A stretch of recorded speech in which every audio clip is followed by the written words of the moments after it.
small streams such as this one are custom tailored to Euro nymphing. Well, I guess Euro nymphing is custom tailored to these small streams. And the reason for that is Euro nymphing is largely a close game.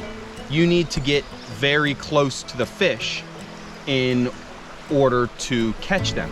So on bigger waters, at least for me personally, I often find that I am limited. But on a small stream like this, where I can tactically pick it apart with a Euro rig, I feel very confident because I can cover every little pocket, every little seam, the rocks in the riffle, every individual piece of structure I can pick apart piece by piece.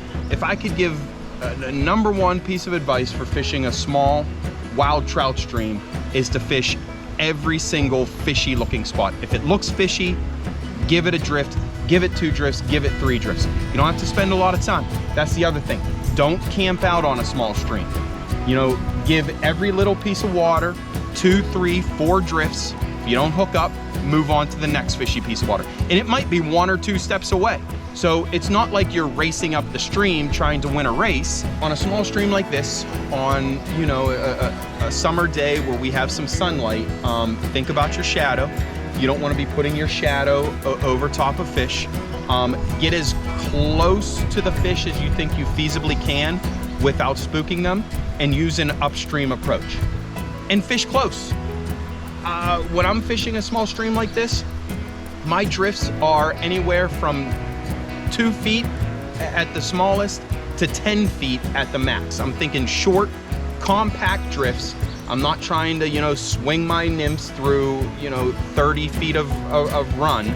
I'm thinking small, compact drifts, and I'm just trying to pick the fish out of those fishy lots.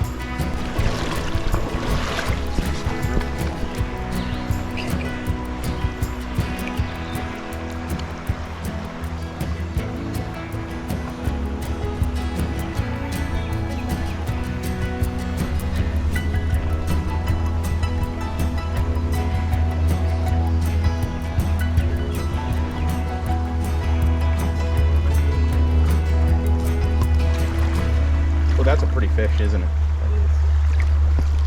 I want to take a moment to just show you the rig that I'm fishing. So this is my typical lightweight Euro nymphing rig.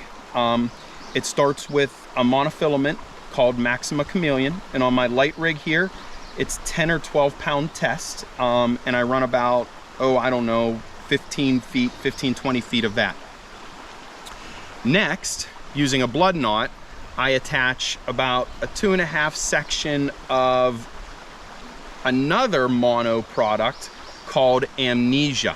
And the reason it's called Amnesia is because it's such low memory.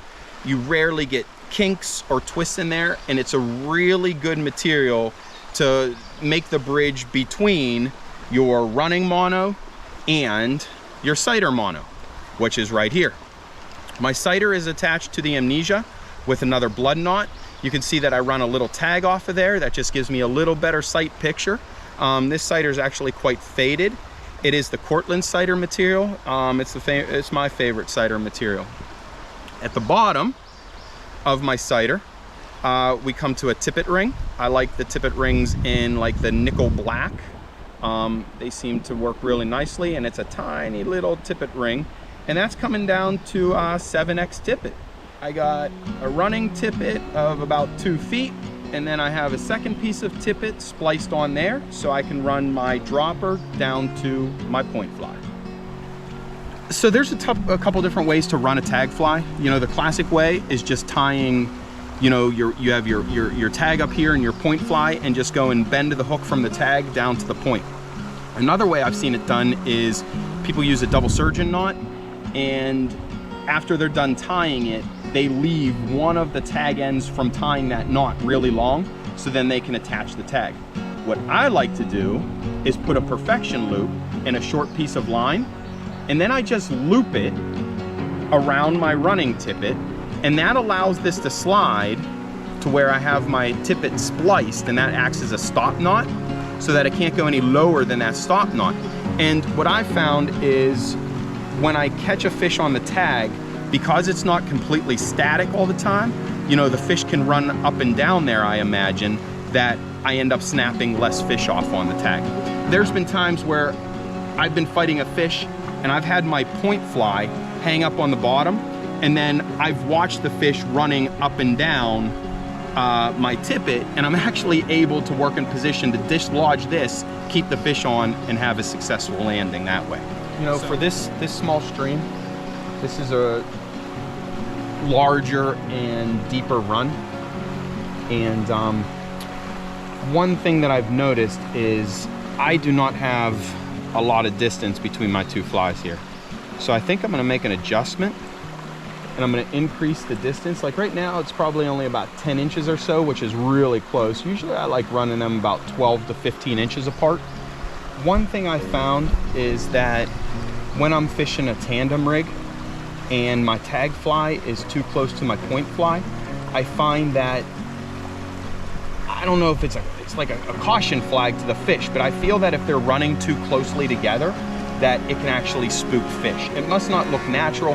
I don't know if it interferes with the drift, or if it's just that, you know, two potential food items are that close together that the trout are like, nah, that doesn't look right to me, I'm not gonna eat it. So I don't know the reason for it, but I have noticed that when my point fly and my tag fly are this close, I'll still pick up fish on the point, but I very seldom pick up fish on the tag. So what I'm gonna do is, I'm gonna make an adjustment here, and I'm going to put on more tippet below my tag fly to separate these two out a little bit.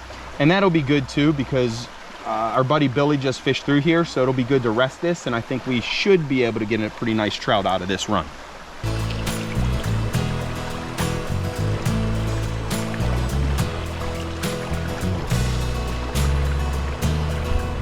Big fish too.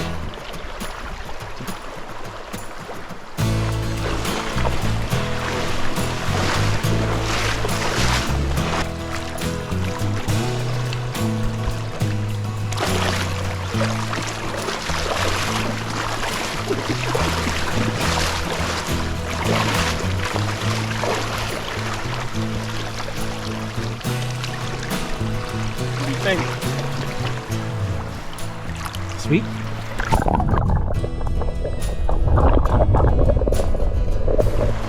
Hope you enjoyed this video on small stream Euro nymphing.